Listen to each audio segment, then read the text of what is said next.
Okay, so on the model we're the K-12 curriculum development and K-12 curricula group. This last summer we hosted a teacher workshop, our second teacher workshop, and we recruited through both science teacher associations, ag teacher associations, trying to get pretty good representation from across the three-state region, not just the REACCH study area, but the entire states. The yellow dots represent where we got teachers from, so we did a fairly good job of covering most of the region. Oregon, for some reason, didn't recruit real well, but we're moving our workshop this next summer to try and get some more Oregon people to attend. But aside from Oregon, we did get a fairly wide coverage across the region representing schools of all sizes, so we felt pretty good about that.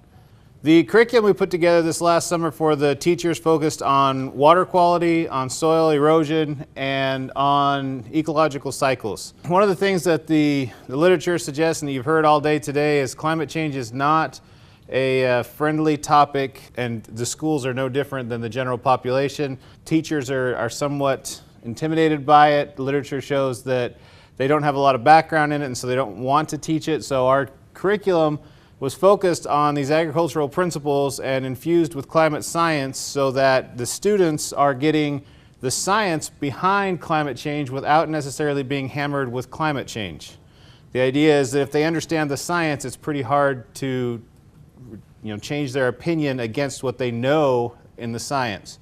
So we tried to tie all of our exercises, our activities to the Common Core, which is the new trend in education, and the National Science Standards, which were released as Next Generation Science Standards last spring. And so the teachers were starting to see those, especially in Washington and Oregon. Idaho's dragging a little behind. Off the record, I was told that was because of climate change and evolution being in those standards and being required, and Idaho was not ready to adopt those yet. So those are some things that we're working on there. And we wanted our curriculum to be activity-based, so we brought teachers in to go through the activities with them, to walk them around the region and let them see how everything worked and present that. So we pilot tested these 3 units. The teachers had to choose 2. We got the teachers to agree to teach soil and water. The ecological cycles didn't fit with all their curriculums, but most of the teachers are teaching that at some point this year as well. But the 2 that every teacher agreed they would teach when they went back were soil and water. We conducted pre and post tests both on general knowledge of the content as well as their attitudes related to, we used global warming. We took the Global Warming 6 America survey that Harvard's been running for a number of years. We got their questions and picked and chose from those and ran those with our students. And so it did use global warming and not climate change, maybe an issue and something we may address in the future, but for this study they saw them pre and post as global warming type questions. And then we did exit interviews with our teachers to find out what they liked, what worked, and student attitudes related to climate change as a result of this instruction. One thing that I noted in our interviews with the teachers at the end, teachers as they do, they pick and choose what they like and they leave the rest out. And so we had a pretty wide array of things, even though we had a fairly prescribed set of instructions for the teachers on teach this and hand out this worksheet and do this activity and go through this reading. It didn't go that way in most of the schools. And so keep that in mind when you look at the data. The other thing, this is all data in progress. We have about half the teachers that are done, the other half are teaching this spring. So hopefully by May, June, we've got the rest of the teachers and students data in.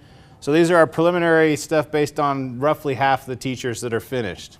Some of the teachers, comments. I didn't really think much about global warming before, or climate change before coming to your workshop. They all talked about that, in the early 2000s there was a push in the media, and a lot of the smaller school district teachers talked about how they thought it was entirely a media and politically driven agenda. They didn't think about it, they didn't care about it, it wasn't something that was on their radar at all for the most part. There were a couple of big exceptions in the teachers that came to our workshop, but for the most part they weren't coming to our workshop because they were really excited about teaching their students climate change. So we got a pretty wide array of views from our teachers. Some of them didn't care when they came to our workshop, they went through our workshop, and they still didn't get the message. So along with what all the other literature says, just because we're talking about climate science and they're getting educated about climate science doesn't mean we're going to change their opinion. But they came and they taught it even though they were somewhat skeptical. One of our teachers said he was very skeptical about it, but he taught the lessons and he told his students that I'm teaching you the science and the opinion is yours.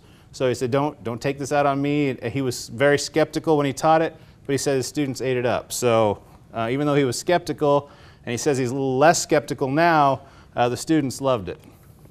This is an older teacher, very traditional, very small community. Said, you know, I thought it was an Al Gore issue. I hung it up under a bush and ignored it, and I was pretty much that way coming into the workshop.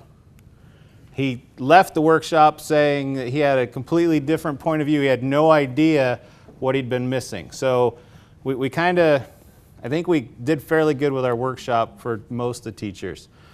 Everybody loved John Abotsoglu's presentation. Our focus was to make sure we hit the science and don't hit the opinions. In fact, one of the teachers said the workshop was so open-minded that he felt he could have any opinion he wanted and still be okay. That's kind of what we were going for. We wanted them to know that whatever opinion they had was okay, but the science was what we were teaching. Your climatologist presented some pretty good information. His presentation, like I said, had a huge impact on the teachers. Here's what we asked the students. Is global warming happening? So they actually went the other direction, away from is it happening?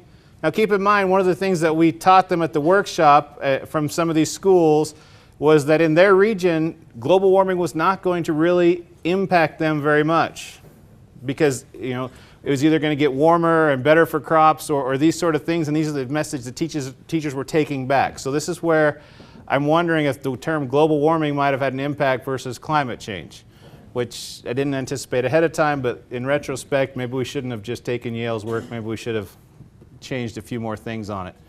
But on the bottom thing, how sure are you? I think we got the trend to go the right direction here. I think we're softening opinions because of the science is what I'm hoping. And we'll keep asking teachers to find out. But that was the general idea, is that their students were becoming friendlier towards the idea because the science was making more sense. Climate change, how's it caused, human or man-made? And here's the other emphasis is these are students who are used to taking a test. So the correct answer is that climate is changing because of, yes, human and man-made and natural causes. What we probably should have done is thrown in a next question with a slider to let them tell us what percent do you think is caused by each. So they moved towards what is technically the correct answer, and they do have a very, test-minded philosophy. Here's the key thing is knowledge of soil and water. It went up quite a bit. I mean, I'm pretty happy with that big of a gain in knowledge about soil and water. Maybe we didn't quite get the message as well as we should have, but keep in mind as well, the ecological cycles unit, some of these students haven't had yet and they might not have till the spring. And definitely the one that was specific on climate, they might not have had it all because that was last year's workshop and we don't go through the entire curriculum every summer. We pick a few more units to train and we don't always get the same teachers back.